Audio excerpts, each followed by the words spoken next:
Hey, it's BT with Tales from the Gemini. And man, I'm so excited for this Saturday. This is a guest I've always wanted, and got him. Matter of fact, got them. They're a couple. I think you know it. I'm just gonna let the cat out of the bag. It's Dylan Gray and his lovely wife Terri Lee Gray. And if anybody watches MotoGP and geeked out like I did, everybody knows Dylan was the man, plain and simple. He just made it. He made everything interesting. The tech stuff, the everything. Just made it interesting to watch. And when he left, it was like he disappeared from the face of the earth. Unless you really Googled him and really find out where he was, he left like poof, he was gone. And everybody wondered where he went. I was lucky to have lunch with him. He and his wife in Miami was passing through, and this couple, I'm talking there, that is love. You hardly ever see love like this, but that is love. So I can't wait to interview both of them. They're both journalists, and they're both together and in love, I guess. You got to be in love to move to Canada. That's where they live in. They live in Canada. To go from Miami to Canada, that's just insane, don't you think? Why would you do that shit? Anyway, that's what love does to you. It makes you do weird shit like that. And, oh boy. And so he's hitting me up. And, I'm going to tell him he can click on him right now if he wants to. Okay, I'm going to tell him to click on right now if he wants to. Hey, White, you can get a couple pictures? Just messing with it. Okay. So I'm going to interview Dylan, and man, I can't wait. There's so much pressure on me because Dylan, like I said, he was the best, and we've been going back and forth. And he was like, last night hit me up. He goes, I'm looking for some good questions from you, BT. I'm like, oh, shit. You know, when the best is expecting something from you, you're like, it's like playing basketball with Michael Jordan, and he passes you the game-winning shot, and you go, motherfucker, That's what it's like. So I'm waiting on Dylan to hit me up. And when he does, I can't. I'm elated, and thank you so much. It's a special Saturday. Usually I tape these on a Tuesday. I came in on a Saturday. Everybody's pissed at me. Wyatt's pissed at me. He came in with a bad mood. Wyatt and Malik is here, so I'm just excited, man, to do this. And thanks, Wyatt. I know you're pissy. Wyatt. Are you pissy at me? Are you pissy at me, Wyatt? No, I'm not. That was so whatever, man. And I mean that. No, I'm not. I mean, I'm glad to be here on a Saturday afternoon, even though I'm 19. I can be doing a lot of things on a Saturday at noon. But yeah, anything for you, BT, you son of a bitch. So anyway, waiting for Dylan to click on, and I'm gonna ask him everything, man. Just why he left GP. What was it? What was about his wife that he loved? I know a couple things about it. And he seems OCD. He's so like the minute details, but that's what makes him so good. It's a passion he has. And he's a nice guy, don't get me wrong, but there's a quiet intensity that burns in him. And you'll see it when I interview him. I remember him, and I want to talk to him about the year 2015. Don't let that, sometimes I slip when I start talking, I just get going. I always have like all these notes. Is he clicking on? Oh my God, here we go. Here we go. Thanks, Wyatt. That's what a good producer does. All right, look at him. He even stand like a producer. Like, arms crossed. Let's make it a good one, BT. Thanks, man. Here we go. Dylan's coming on. Here we go. Oh, that's his wife. She's a chef now. She's Here we go, Dylan. Can you hear me? Hold on, Terry. Make sure you get the audio. Yes, here we go. Yes, good. Hey. Oh my God, look, they're the dream couple. I was just telling my producer. I was telling my producer and my engineer, I said, this is the dream couple. I was doing my research on you last night, and I saw the highlights of the wedding, and I lie to you not, 1 o'clock in the morning, I'm in my kitchen, and I got tears in my eyes because the way you looked at him, Terry, we were at the altar, and you're saying your vows. I mean, that was love right there. And Dylan, you had that love look, and I'm going, oh my God, I'm a grown ass man, and I'm crying in my kitchen at 1 o'clock in the morning. My dog's like, what's wrong, T? I'm like, you don't understand. I mean, how are you guys doing, man? Seriously, how are you, buddy? Good, thank you. All the better for seeing you. BT, we always say you're the positive influence on us. Like if there was a Cupid that like shot an arrow into us in Austin for love, you're like the, I don't know, happiness / career motivational version of Cupid. Absolutely. Totally. Yeah. No, let me tell you something. You talk about pressure today, because when you hit me up last night, you go, "Hey, I'm looking forward to some good questions from you." I'm like, "Oh God!" I'm like, I was telling my producer Wyatt. I go, Dylan. I go, you don't understand. Dylan was the quintessential, the greatest MotoGP journalist ever. And that's like, if he says, "I'm waiting for the questions for you," it's like Michael Jordan giving you the ball and go, "You hit the game-winning shot," and you go, "Oh Jesus, Michael." And that's what I feel like right now, man. Oh, good. I agree. I agree, BT. Yeah, and thank you for the kind words. And that's no disrespect to you, Terry, because watching what you did, and how you jinxed all the guys on the grid in Austin right before you. Let me tell you something. For people who don't know, they call it the pit lane reporter jinx. In Austin, every person Terry interviewed, they all ended up crashing. You did more damage in that afternoon than Darren Bender does in a year. I mean. And that's saying something. I'm not proud of that. Proud of it. I mean, the greatest thing about it, you interviewed Fanati, and I think Baldessari, and the funniest thing, you interviewed Marquez, and Marquez was the kid. He was undefeated. Wyatt, listen to me, my producer. He was undefeated when he went to Austin. Terry interviewed him. He crashed for the first time. That's the only time he's ever lost on American soil, was when she interviewed him, and I thought that was the funniest. Wait, where did he crash in Austin that time? I can't remember. Remember, because the camera shot up to those girls and they were crying. Remember when he crashed, his fans were crying, and they showed that girl going, "No." I mean, honestly. That's where Alex Rins won his first one. Remember, that one. Sorry, yeah. That was the first year after I wasn't there. Yeah, that's right. Why. You weren't there. Yeah. But maybe it's his fault. He wasn't there. You know what? Maybe I was sad that I wasn't there. That's why. Not as sad as I was, Dylan. Not as sad as I was. I mean that. And you know what we're going to do is, I wanted to go there first, but let's just get to it right now. I was researching everything, and I loved how you did everything. You basically, what you did for tech was what Bugs Bunny did for carrots. You made it interesting, man. You really did. Like, I'm not a tech guy. I'm a guy that wants to get on a bike and just go. But you made it to where, like, you wanted to know, hey, what kind of tires are these guys running? And what sticks out for me was the Aragon race Argentina race in 2015, when you said Marquez's tires are going to drop off around lap 7 or whatever, and it happened on the dot, and I was like, oh my God, this guy knows what he's talking about. Well, I almost hate to ruin your illusion, BT, but it was no. Honestly, it ultimately boils down to, I mean, I always said I'm not an ex-rider. Yeah, I do track days, or did track days, but I can't go into the paddock and talk like someone who knows what he's talking about, if that makes sense, right? So I've got to come at it from a different angle. I studied mechanical engineering. I love the engineering side, so I always knew, okay, how can I bring something like I listen to Simon Crafar now, and I love it because he's a guy who's won on a 500cc two-stroke. That's apart from Valentino, no one else can say that in the paddock now. Yes. Right? Yes. So he's coming from that side. So I always knew that I had to come from a different angle, but it's ultimately down to learning, learning about what the engineering side of the bike is, but it's getting the relationships with the people that know. Like, I had built up enough of a relationship with Bridgestone that I was stood next to them under the pit lane canopy of, I'm trying to think, this was Argentina. I used to hang around the kind of Pramac ones, or somewhere where they wouldn't kick me off. You could never stand at the factory one, right? Because you'd have a bunch of angry Japanese people pushing you off the wall. But no, and I was just talking to them, and with Bridgestones, people love. Well, now they love the Michelins, but they used to love the Bridgestones because it was almost, if they had a soft, a medium, and a hard, they would be extremely different tires. Like, whereas with the Michelin, you go from soft to a hard, it's almost the same tire with a few little modifications. So you have to make the bike work for them. Right. But it was those Bridgestone guys. I was stood next to them, and they most of them were German, and I'm half German. I don't know if you know that. Yes, your mother was German. Yes. Yeah, well, she still is. So,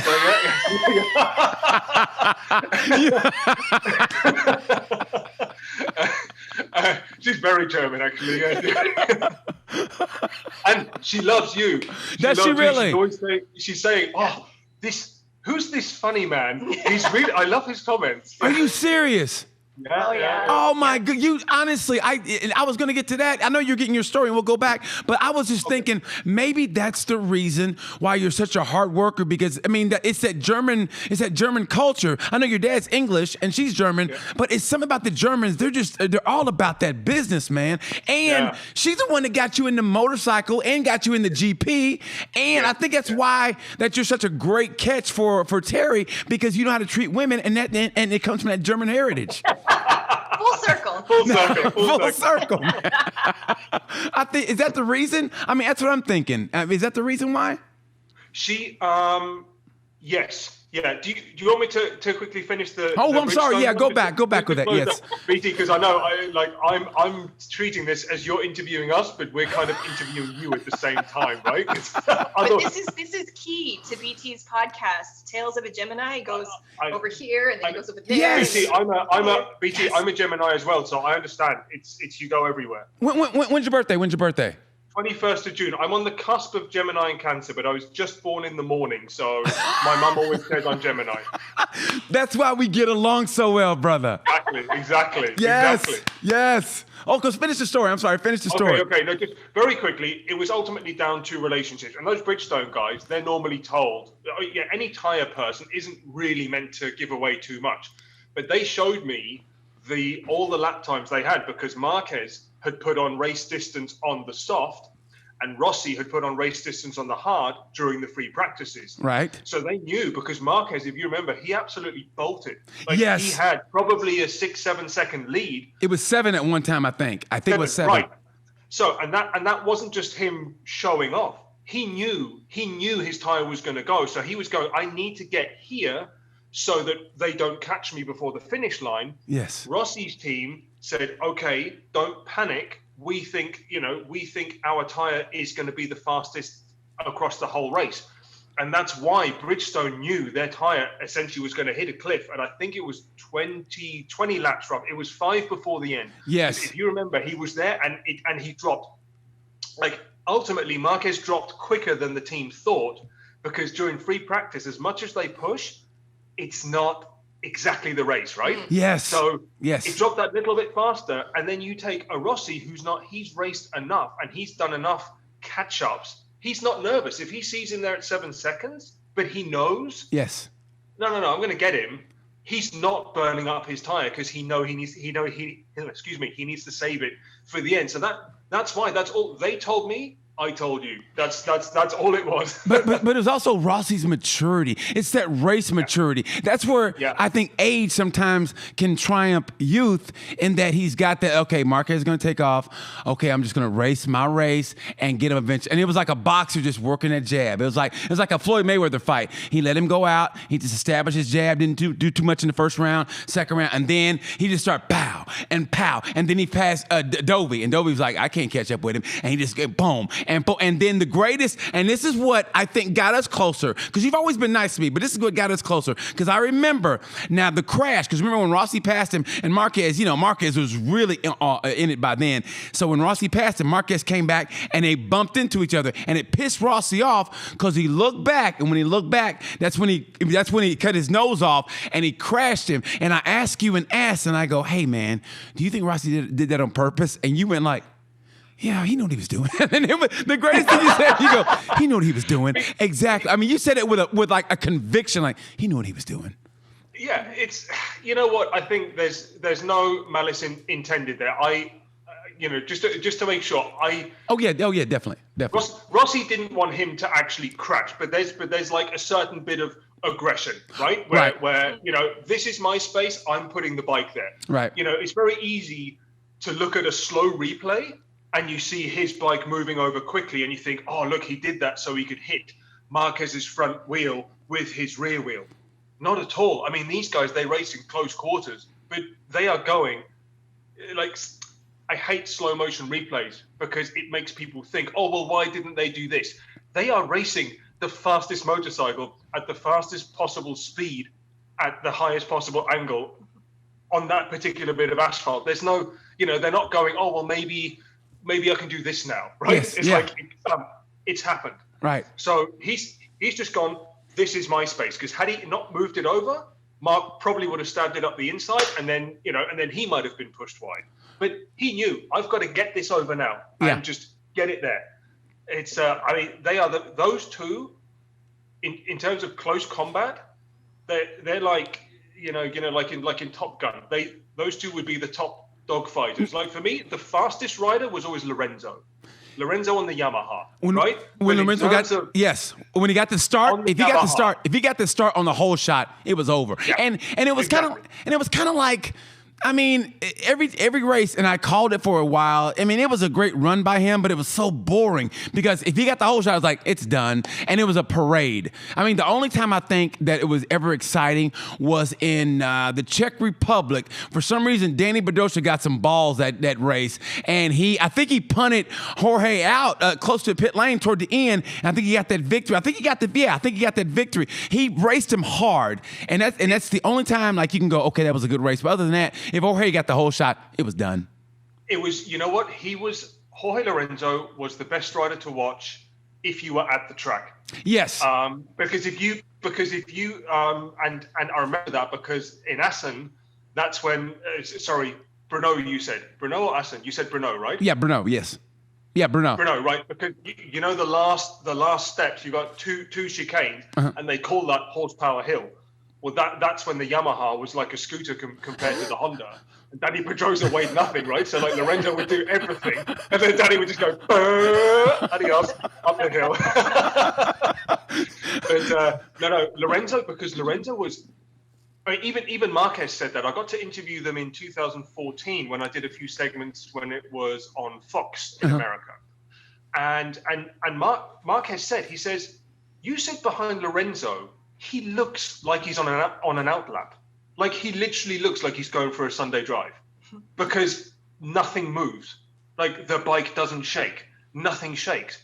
And Lorenzo then told me, because I got to interview them both, but separately. Right. But then he said, well, Dylan, the way I ride this Yamaha is I will always ride it at 98%, never at 100. So if the other guys brake at the 100-meter marker, he'll brake at 102 meters. Forgive my math. That might not be 98%. But you know what I mean? Like he said, I'll brake early to make sure the bike is so stable, and then he would carry 2 or 3 more kilometers an hour corner speed than even the other Yamaha riders. Like Cal Crutchlow said, when he was riding Tech 3, he once told me, if we do the lean angle that Lorenzo does, we can hold it for like a millisecond. If not, the bike goes. Lorenzo would hold the highest lean angle for seconds because he had that extra corner speed. The bike didn't want to drop.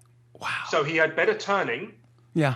And Lorenzo is the reason why Yamaha had such a what the other rider said was a weak engine, because Yamaha kept throwing more high power engines at them. But the problem is higher power means more aggression. Right. Lorenzo coming out of a corner wanted to open the throttle and not have that rear tire move an inch. So he just wanted it butter smooth.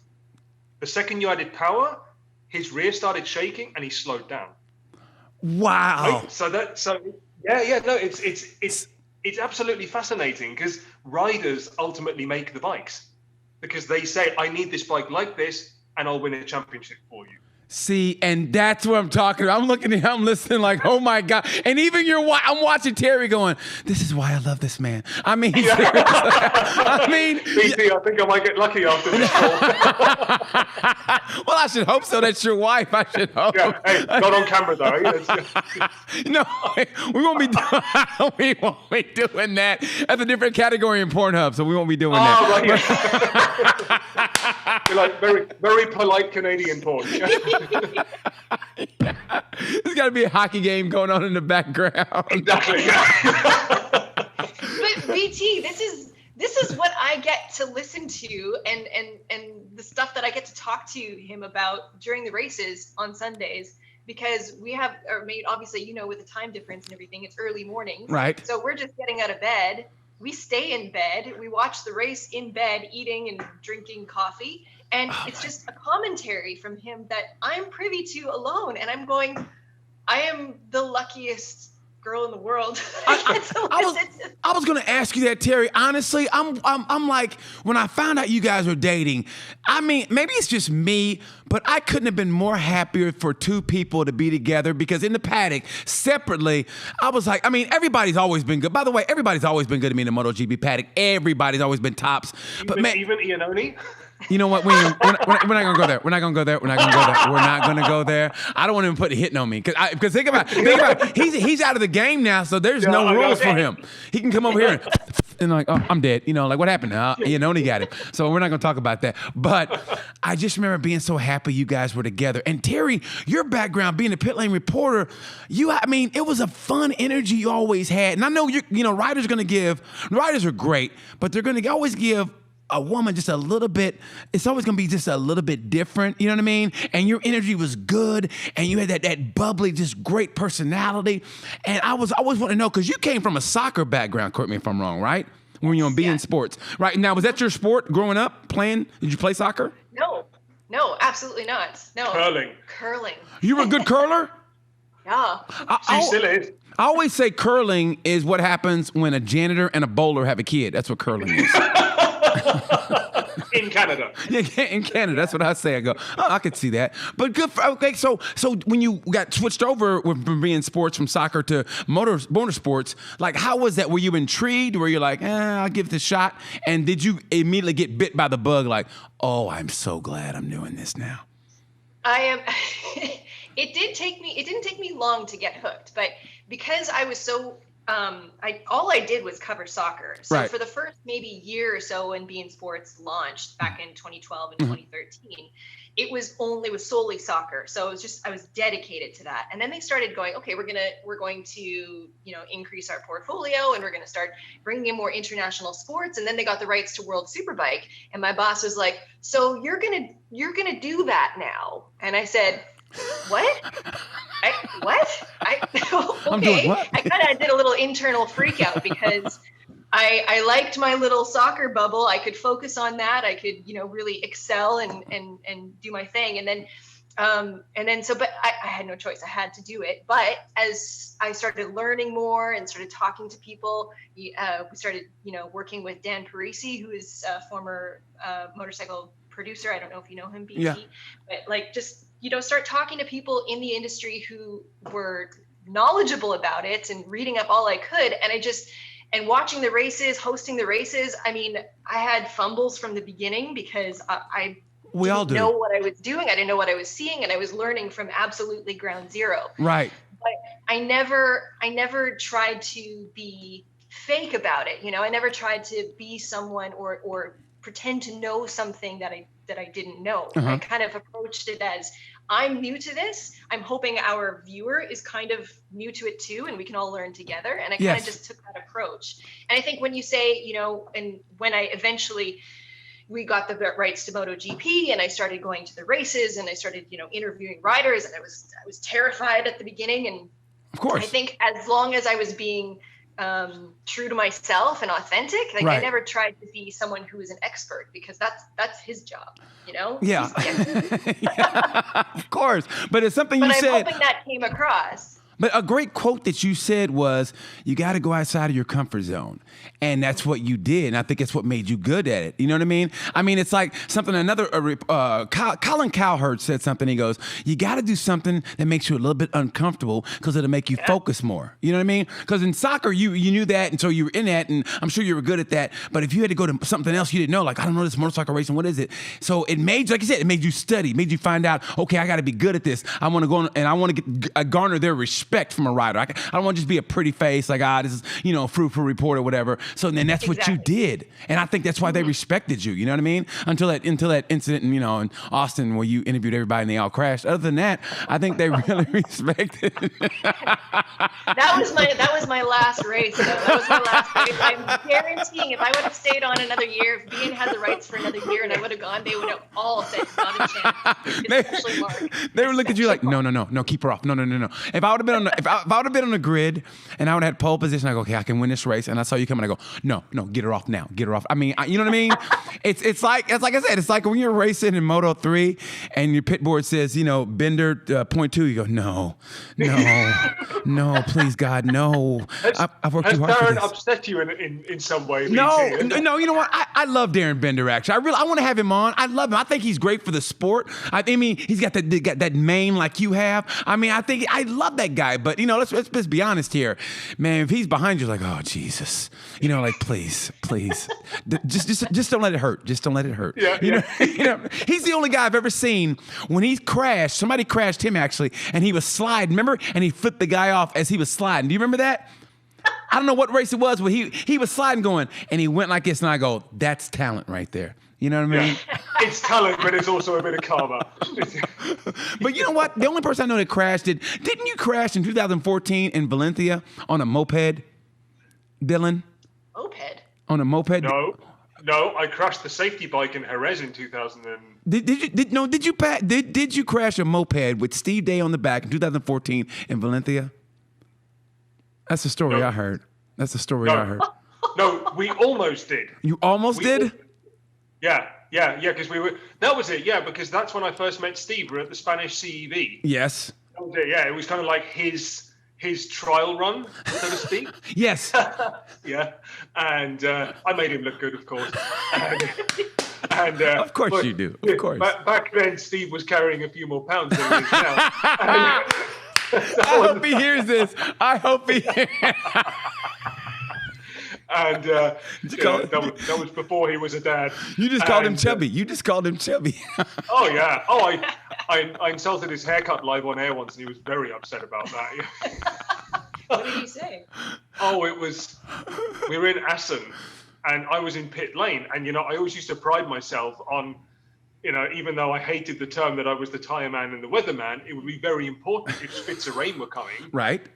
You've got to say it because within a second, a rider might fall and you don't know why. But I remember, I think it was Nick Harris and Matt Bird up in the commentary box. They said, our colleague Steve Day, standing in turn 5, has just told us there are some spits of rain. And I thought, cheeky bugger, because it hadn't really started and it wasn't to the point, but I thought, oh yeah. So I just said, oh dear, is he whinging about his haircut being all flat now? And the whole media centre heard it because they used to listen to our feed, and then afterwards he tried getting me back in Germany, calling me his little German sausage. So, oh my God, that's hilarious! I love Steve. He looks like an ex-boy band member, doesn't he? Like yes. Like he's a member of he's a member of the New Kids on the Block that that had quit too early. You know what I mean? Like this ain't going nowhere, and he quits, and the next week they get a record contract. Went through a rough patch. Yeah. I can't wait to tell him this. In front of his hair.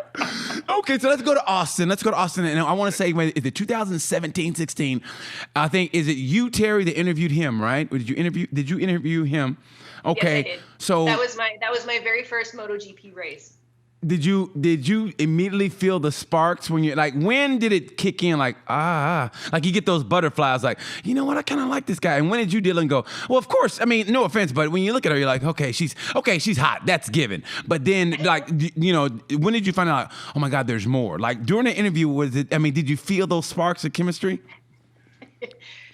You go first. Okay, so I going to my first MotoGP race. Right. I had loads of responsibility. I had shows to put together. I was doing so many interviews with so many people, but it was also an opportunity for me to actually get into people's spaces and learn about the sport, right? So, and Dylan was always someone that I like. When I saw him do tech talks, I was going, who is this guy? He is like you said, he's educating about so much more than what you're used to when you're watching the race. Right. So the best. And I was so fascinated by him because he would, as you know, pit lane is not a short distance between all the garages. So you gotta, he's on the move constantly. And I was so fascinated by the job he did. And I was like, I gotta interview this guy. He's gotta be on my show. You're gonna tell BT what your first question was? Yeah, it's better. It's better that I tell that, because you always say it and it's completely out of context and it makes me sound like some crazy Please tell me. No, please tell me. Come on, we're uncensored here. Tell me. Okay, so because She of wanted all to know of what I this- look like with my shirt off. No. Oh, Terry, look at you. Hot mama. Ain't nothing wrong with that, No. Terry. Terry. No. Hey, But because of everything I've just said, and how he's just going like he's going miles a minute for the entire weekend, Yeah. putting on so many miles. I set up the interview with that, and I asked him. I said, "You've got to be in the best shape of your life, right?" So I just honest. Fabio Sal. Remember Fabio, the butter But- guy, just kind of like this? Like, Yeah. do you like what you see? Do you like what you see? Do you like it? Do you like it? Oh, very good accent. And then you were smitten, Terry. Were you smitten after that, Terry? Were you smitten? This interview went way too long. My producer had to do so much editing because I just wanted to know so much, and we just kept chatting. And then finally, I think our camera person, he actually had to stop the interview because his arms were getting too Are you tired. serious? A steady cam, and he was like, I got to take a break now. and then we continued after that, and the interview was done, but we just sat around talking for like another hour, and it was just we couldn't under the Repsol Honda canopy. I remember. Yeah, it's like this. It's going to sound weird, but I mean, I never used to just sit there and have like an in-depth conversation with someone like that. You know when you just know, it's almost like we were just mates straight away. And I think that's something quite special. It's like, it wasn't so much that, of course she was drop dead gorgeous, but is drop dead gorgeous. But it's what's German is German. What's gorgeous is gorgeous. Wait, well, you know what though? Honestly, here's what I think it is, and I'm gonna speak for you, Dilla. Here's what I think it is. Being a Gemini, we had that initial stimulation. Oh, okay, she's pretty. But when you find out there's more to it, that intelligence, and when you're a Gemini, and I mean, you gotta always be juggling to keep us interested, right? You gotta be like doing this, like, okay, I'm pretty, but hey, I can do this, I can do that. Oh, look at it, I can do that, I can juggle. Like, oh my God, I like this girl. And when you stimulate the mind of a Gemini along with the senses, like with the beauty, and there's more to the beauty than just being a pretty face. I mean, that's what did. And I'm speaking for you, Dylan. I think that's what did it. When you're talking to somebody and she's pretty, and you're going, oh my gosh, she has a head on her shoulders. Okay, she's pretty, but oh gosh, I like that too. Oh my! And next thing you know, the race is starting. I gotta go. I mean, was that how it was?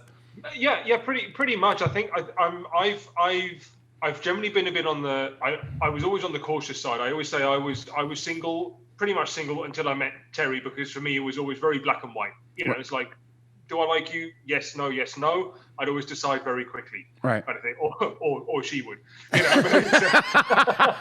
it's sort of one of those things, right? And right. I've always been lucky like that. But I think for me, actually, what did it more was how we stayed in touch afterwards, because we'd obviously met there. We built up what you might call a professional relationship and a friendship from just having spoken. Right. But it was then the staying in touch afterwards that kind of did it for me, because I used to be just a case of, hey, you message a girl because you want to meet up, but I'm not going to have a long conversation because we're going to meet. Right. Right. Terry, that was different, but it was.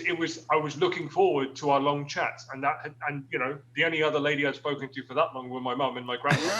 So that kind of showed, Well, that and kind you of showed it. And you ditched your friends. You ditched Steve. I think the story was you were supposed to go down to a bar and like, hey, Terry's gonna be here, and let's just kind of, oh, hey, look who showed up, it's Dylan. And then you were like, oh my God, it's Terry. Bye, guys. And you kind of gave him the old stiff arm, the old Heisman, and you ditched him. And after that, next thing you know, old Jed's a millionaire. Yeah. I mean, in all fairness, if you sat there with Steve Day, Matt Burt, who else was there? I think Simon Patterson. It's a lovely combo. Terry, all those points. I love all those guys, but if Terry walked in, I'm talking to all those guys, and I'm like, hey guys, I gotta go. I mean, I love them. I love Simon. I love Steve. Love Matt. They're all funny guys. But if Terry walked in, guys, I gotta go. I mean, I would have done the same thing. Matter of fact, I would let them on the side of the road. As a matter of fact, if I would have, I've been talking to them all bloody weekend, anyway. Exactly. But Dylan, could you go down to that box and find out what happened? Why don't you bloody go for one? Well, let's talk about that. No, go. No. Sorry, I was just going to say, it was probably subconscious, but I remember Terry saying to me a lot later, she said, I always felt like on race day you were ignoring me a bit in pit lane.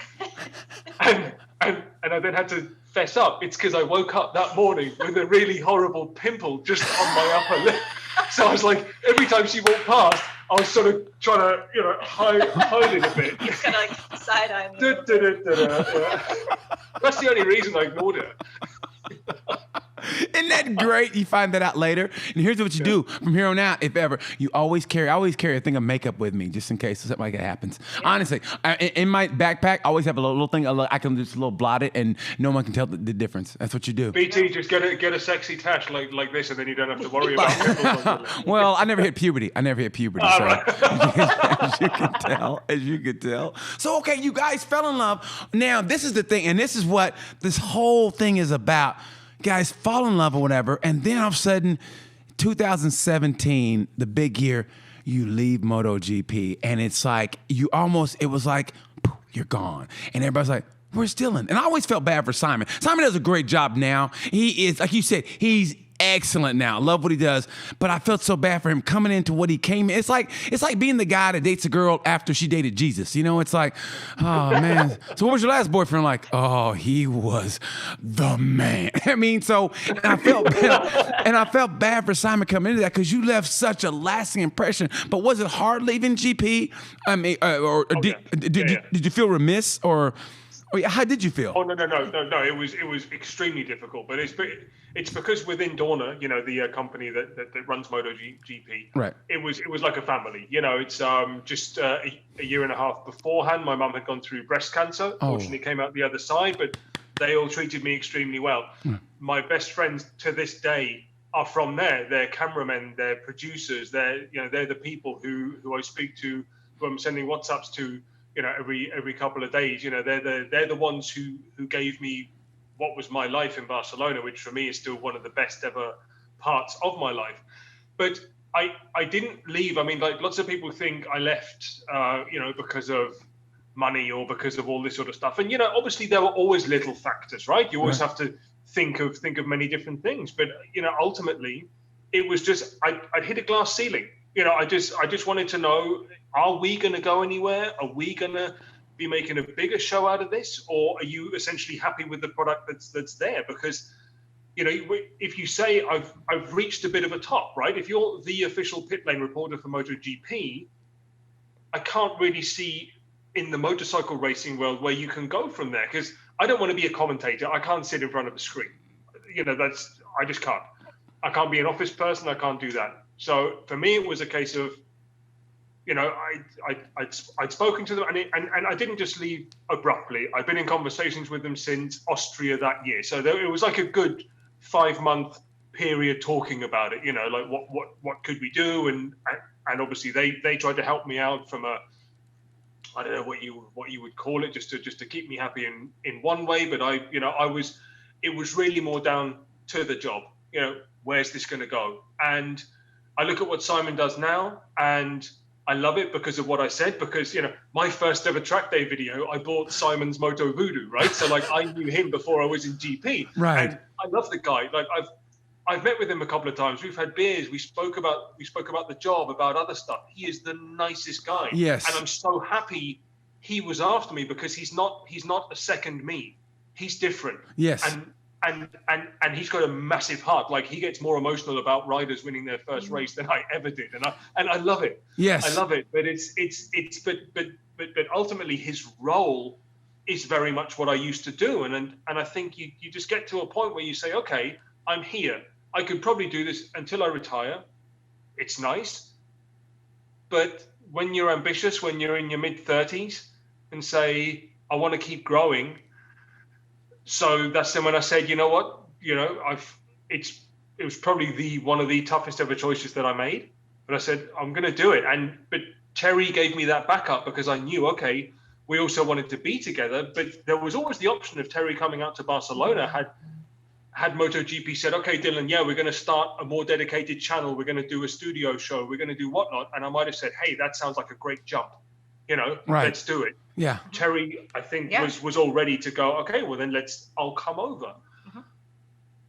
It was that, and then I don't know whether you know BT, but when I was in America, Wayne Rainey got in touch with me to do Moto America. Yeah, so they actually offered me a job because they were taking their TV production more in-house. Right. So they still had a few connections with Dorna and a few with Be In, but they were moving it in-house, and they wanted me as kind of the presenter for their program.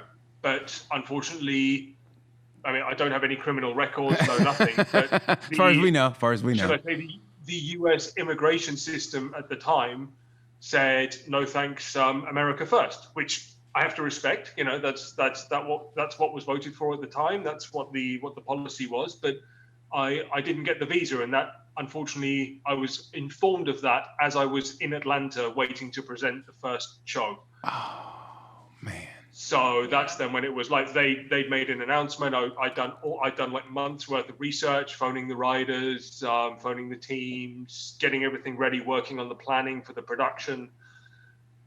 And then it was thanks but no thanks.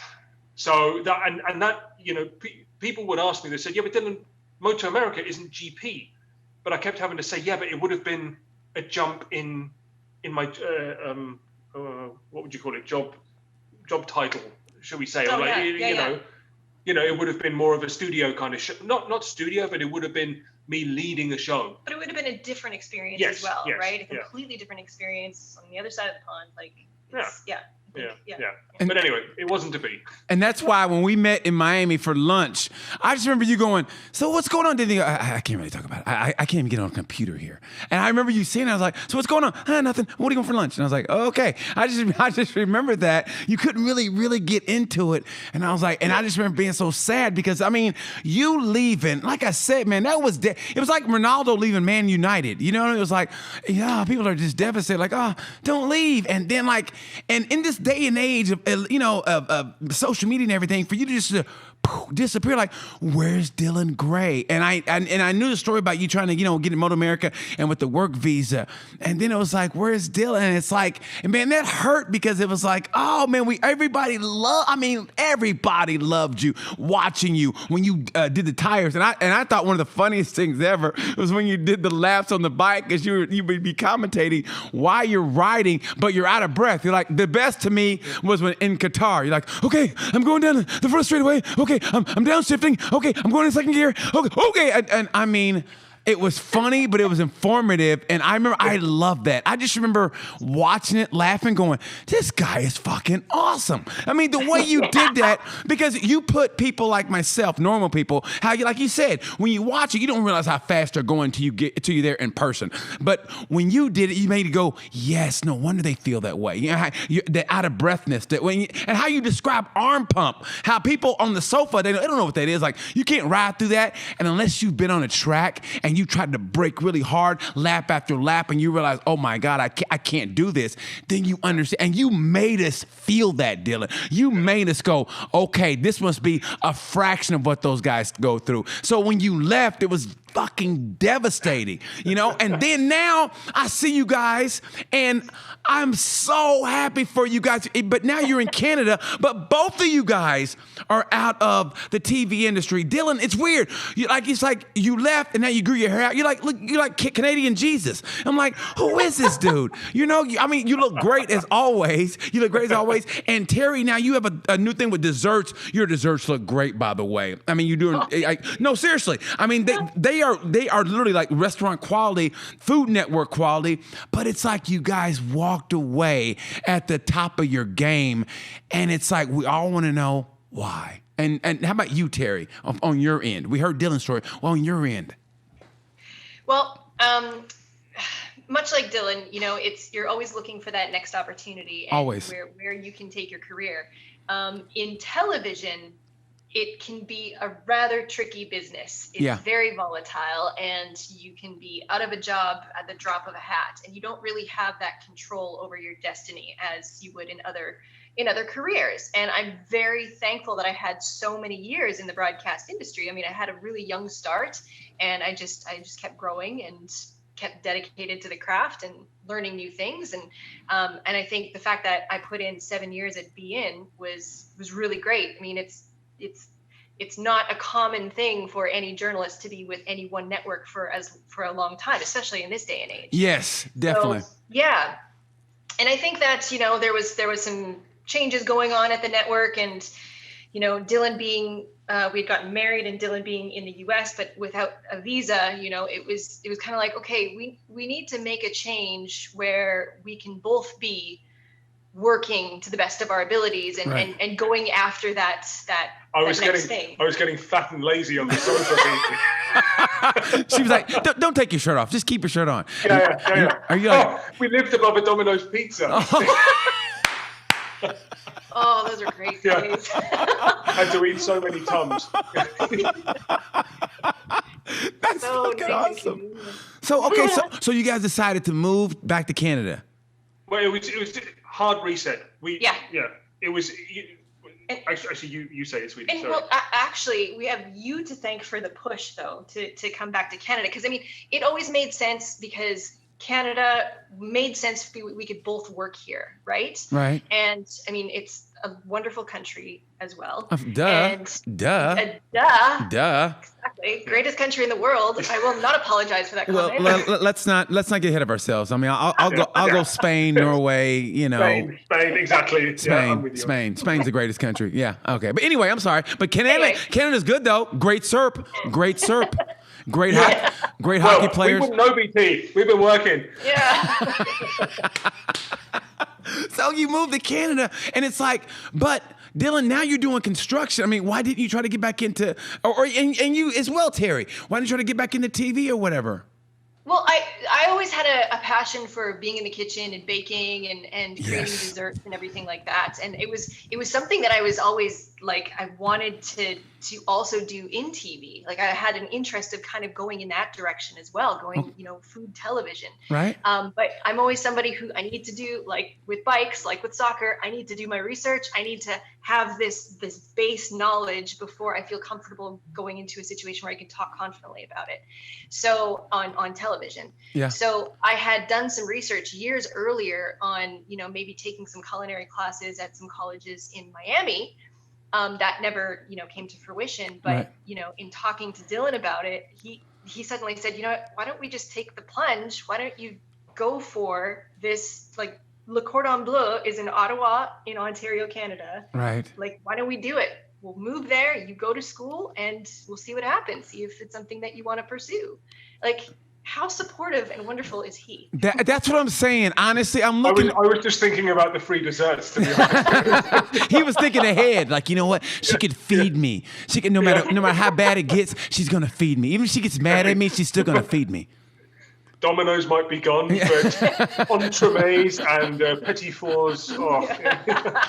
How great, honestly. But that's what love is, and that's why I told my producer. I said, "Listen, man, you talk somebody going from Miami to Canada, which is insane. I mean, that's dyslexic. Usually, you go from Canada to Miami, but you guys went from Miami to the God forbidden North. No offense to you, Terry, but I mean, anything past late September, you can forget about it. I ain't going to Canada. And for what you guys did and the support, because that's the most important thing in anything in life is that support. And that's why I was getting back to Dylan's mom. I think that's what, and correct me if I'm wrong, Dylan, is that what grounded you and made you just a good, I want to say that's what made you I see the goodness in you with her, and then I like that, and I watched that wedding video, and I'm like, I bet that was his mom's doing. It's just something about a German wife, because I have two German aunts, so I'm not just speaking out of turn. I have two German aunts with uncles, and they're still together after 30 years, and I've never heard anything bad. I mean, they're just good. Just good, just great, just no holes. I mean, it's just awesome. That I love that and German pancakes can't be beat. Yeah, oh yeah. So is that it? Do you give that credit to your mom? But both. You know what? Because my mum and dad, for me, they are the perfect couple for me, and I think you can't get a relationship like I feel we have without having some kind of example. And, and I've got to say the same goes for when you see Terry's parents. It's, you ultimately, those to, you know what, mum is the German, but the impulsive type. So mum shoots from the hip, right? My dad he's probably more the thinker in that relationship. Really? Oh yeah. So like dad, my dad, he's the one who would have taught me to analyze, take a step back, think about it, learn about it, and then only tell people once you know. Like he was always very good. He always listened from early on when I was in pit lane, and you know, he'd be very honest. He'd say, Dylan, stop saying at the end of the day, because I sometimes go through periods where I talk about something and say, well, at the end of the day, you know. No, but he would tell me, and I was, you know, you'd be pissed off for a millisecond, but then you go, okay, you're right, thank you.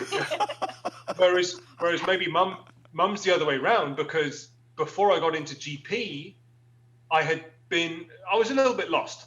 You know, if I'm honest, I graduated. I'd done some motoring journalism with trucks, with cars. I'd been in Australia, I'd been in Germany, and then the financial crisis hit, and I ended up working in a recruitment call center in England. And oh my God, you know, yeah. Oh no. That must have been a slow death.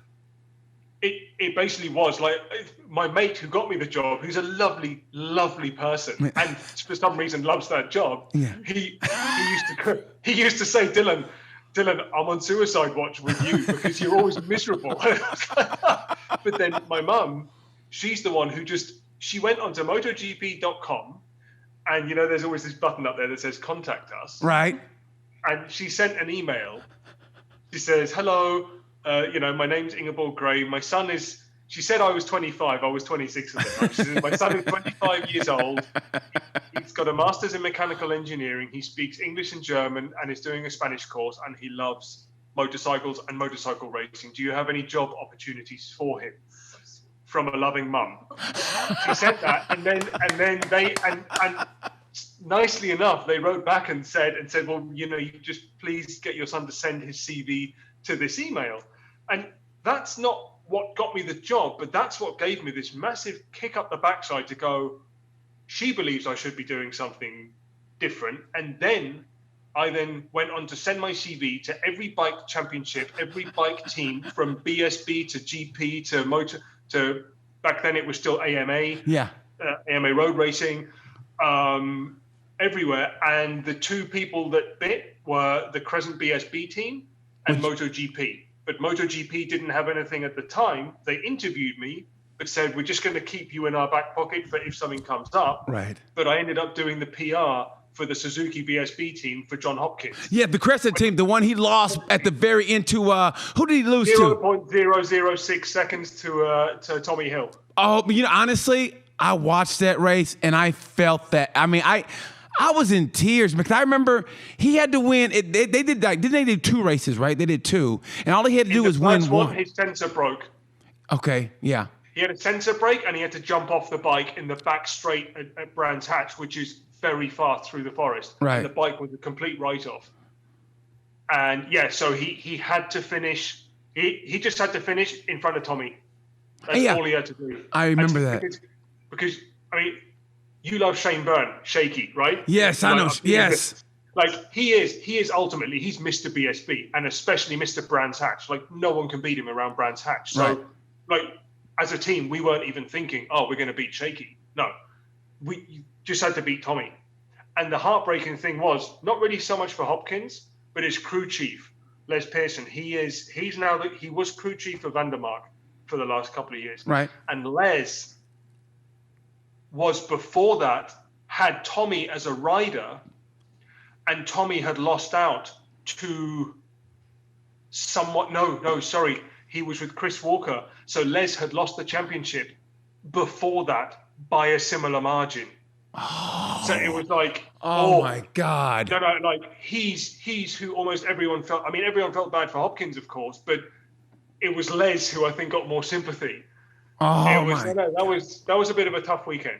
I remember watching that, man. For some reason, I got the feed, and I remember watching it, and I just felt awful because no one knew what to say to John. They all knew what happened. And I think, correct me if I'm wrong, the dude was in the middle. Good-looking guy. He raced in the CRT part for MotoGP. Good-looking guy. He married an American. What? James Ellison. Yes, that's him. Yes, Ellison. Because I remember he felt weird because he goes, I'm trying to win too, but I know they're going for a championship. And he was kind of in the middle. I remember that. I just remember that. Ellison at the time was on the Swan Yamaha. Yeah. Gorgeous looking bikes. Do you remember? That's when the R1 still had that kind of alien front to them. Yes. Do you remember? Yes. And I never liked them as road bikes, but the second they had the race fairing on, there was something very special about them because it was him. I think he was Tommy's teammate at the time even. Yeah, it was, you know what? It was one of those where that is an awesome paddock. I don't know. Have you physically been to? Matter of fact, the greatest vacation I ever took was last year. I went to, check this out. I landed on Sunday, went to Cadwell Park. First BSB race ever. Went to Cadwell Park on a Sunday. Yes, I was there freaking out. People were like, who is this guy? All right, because I was like going crazy. I went to Cadwell Park. So the next day, 2 days later, a buddy of mine, he's the wrench for Leon Haslam. So we went to, but that was when Hector Barbara was racing for the team. So we went to Alton Park. We went to Alton Park and and I got a chance to geek out. It was just my mate who was a mechanic for Hector and the team owner and me. And Hector had me helping with the leathers on, and you thought I was an 8-year-old kid and Santa Claus walked to the door. I was like, he goes, could you help me with these? You know, Hector's like this big. He goes, you help me with these? I go, hey, no problem, Hector. And I had him, I go, you need anything else, Hector? I mean, I was up Hector's ass that whole day. And luckily, you know, he had just got through all the trouble, so he had gotten his life right, and he had his girlfriend with him, so he didn't mind at all. He was just in a good place mentally. But I was like, anything else, Hector? You need me to do anything else? And you go, hey, could you take these off? Yeah, no problem, Hector. And I unzip his leathers, and that was the greatest day. I was like, it's the greatest day ever. And so, who was the team manager? Was it Jack Valentine? I think what big guy, a kind of fat guy. Yeah. Gray hair. Talks a bit like this. All right, BT.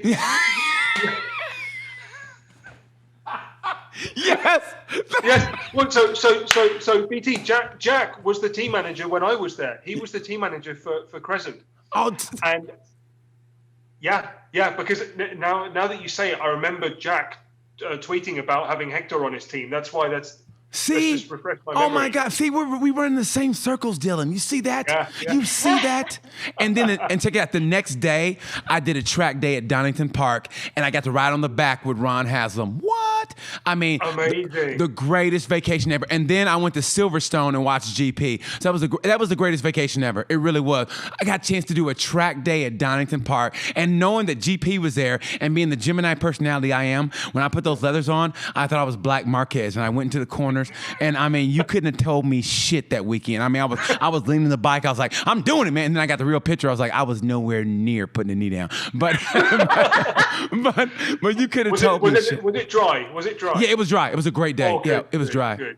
But it was just, honestly, that was the greatest day. That was the greatest vacation ever. Then we went to Silverstone.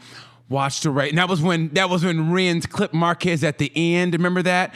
And Marquez was pissy. But that was just the greatest vacation ever. And in between time, I got an audition for a movie at the same time. So the guy who I went to the track went with, Hector, I had to go back to their hotel, have him and his wife do a scene with me so I could send it back to America to try to get it rolling in the movie. So that was interesting. Yeah, that was the greatest vacation ever, man. So yeah. Oh, brilliant. Yeah, man. No, I didn't. But I don't know why they didn't, because as you see what I am, I'm like Denzel Jr. I mean, I'm like I'm DJ GR. Funny, we were talking like a couple of weeks ago. I was saying if there's one actor that I think I would generally be scared of to act with, it's Denzel, because he's got such energy. But you've got that too, just a more positive version. Yeah, and less talent, a lot less talent. But yeah, I've got a lot of positive energy. No. Hey, BT, no. I'm going to interrupt this because I've been thinking your movie minutes are so bloody good, and really there is nothing like them, because they are absolutely built for the modern age of how we consume information, right? A minute. No one else wants to see. If I see anything that says, oh, this is a minute 23, I just swipe past it. Could you even call it movie minute? And the way you do it and the honesty you do it with, honestly, I was trying to think what could we, you help so many people like us by being positive, by telling us wonderful things about ourselves, by giving us this promotion, even though we're not on TV anymore. But that's what you do. I feel like, I wanted to ask you, what can we do to help? How can we get this movie minute out there? Because that is absolute gold dust, and you're so honest about them.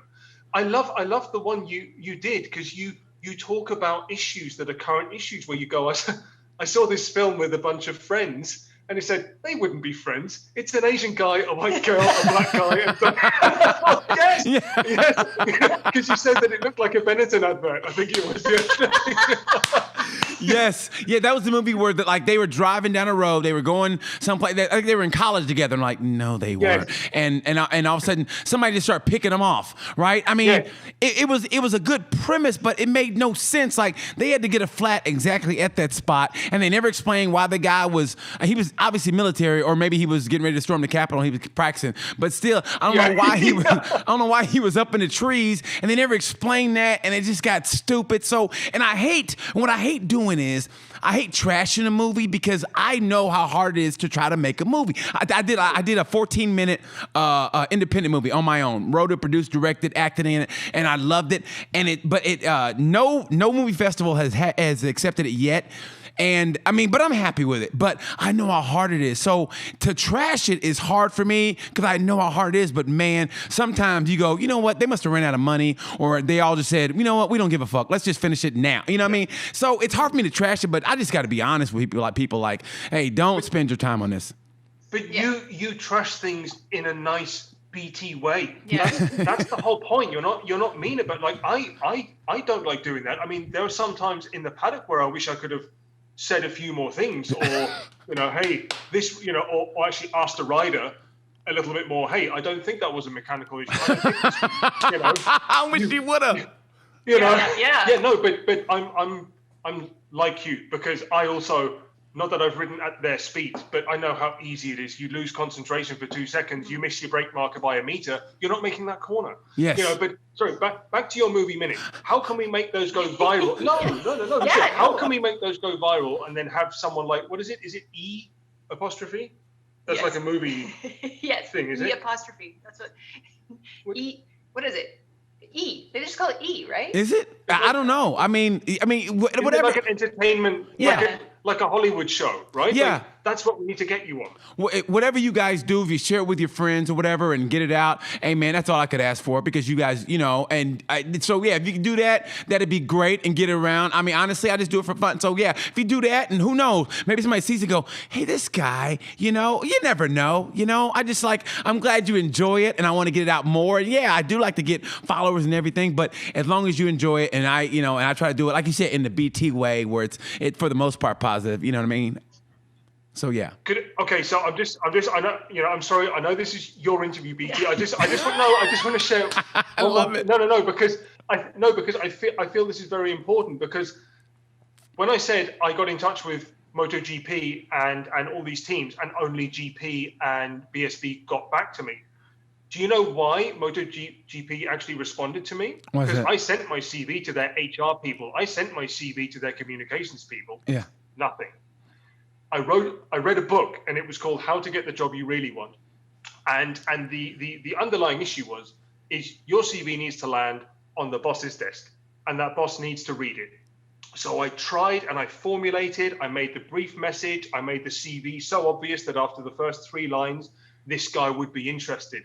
And the reason they got in touch was because this guy, he didn't contact me, but he saw it, and he then sent it on to one hiring manager and said, take a look at this guy. So he was forced to talk to me because the big boss had said so. And then of course it was down to me to actually get the job. But I kind of figured we need to get your movie minute to the head of NBC or someone who watches it and then says to his team, hey guys, I want you to talk to this guy. Man, let's find a way, okay? After this interview, we'll get back to it. Let's find a way, because I feel you deserve some help from other people, and not just you bigging up everyone else. So let's make that our mission. I love you, Dylan. I do. Thank you, man. Hey, look, we gotta get ready to go. Gotta wrap it up. I'm gonna ask you guys one-word answers to both of you. Okay, one-word answers to both of you because we're gonna wrap it up. So, and oh my God, Dylan, honestly, this was such a pleasure talking to you guys, both of you, and just seeing you. First of all, just seeing you guys and seeing how happy you guys are, and the fact that you were building your own house. And when I saw you had 2 sinks in the bathroom, I go, oh, they're definitely going to work, because if you're married, you got to have 2 sinks. Yes. So it's good. And also that you're pregnant. I don't know if people know that you're pregnant. How many months along are you, Terry? How many months? I've just started my 3rd trimester, so we're due in 3 months. Oh my God, I'm so happy for you.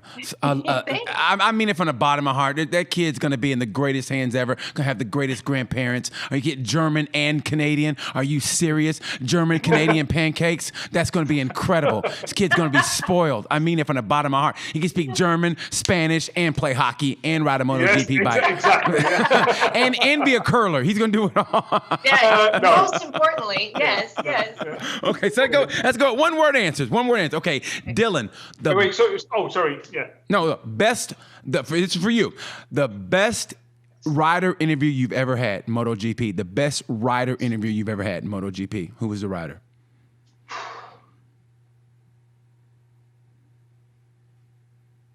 Oh man, that's too difficult. It is. Best. Okay. I mean, and it can be for different reasons. One, just because of the enormity of it. One could be because of maybe a situation that happened before, and they were like honest, where you were like, "Oh, this is real shit right here," not the fabricated. Okay, the press officer tells you this. So, if for different situations, the best rider interview you've ever had. Yeah, I've got to say Marquez, but I think that's a little bit of a Marquez win though. Like when was it? It was. Where was it? It was in Malaysia. He had just won the title. Oh, okay. He had won the title the week before, so I want to say 16 maybe. Okay. He won it in Japan, and the reason why I say that is because most interviews had to be very short, but I remember this one, I got a little bit more time with him, and everyone thought I was nervous because I was sweating so much, but it's because I'd just done the BMW lap in the boiling heat and I couldn't stop sweating. But he was like, he was. Marquez often has a guard up from ever since 2015. There's a big wall there, right? Which when that comes down, it's a joy. I think that was the reason it was the best. It's because you had him back to a happy self, so to speak. Yeah. Okay. Yeah. Okay. That's the one. Malaysia, 2016. Marc Marquez. How about you, Terry? Best rider interview you've ever had. It didn't even have to be MotoGP. It could be Moto America. What's the best rider interview you've ever had? Track day rider, Dylan Gray. Yes. Before I answer that, just to interject with like how amazing he did with the pit lane reporting and the laps that he put in. Yes. The onboard laps. Yes. He did those on cold tires. Oh, those were cold street tires too, weren't they? Yeah. Yes. I mean, that is cojones. El grande cojones.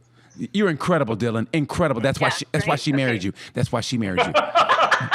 Now quit stalling. There, good-looking woman. Because I know how to warm things up quickly. So great. Are we still talking tires here? Okay, so great. Greatest interview you've had, Terry. Greatest interview. Greatest writer. Oh my goodness. I've always had a soft spot for Alex Rins. Really? Because he is such a sweet guy. Have you ever spent some time with him, BT? A little bit, but not too much. Not too much.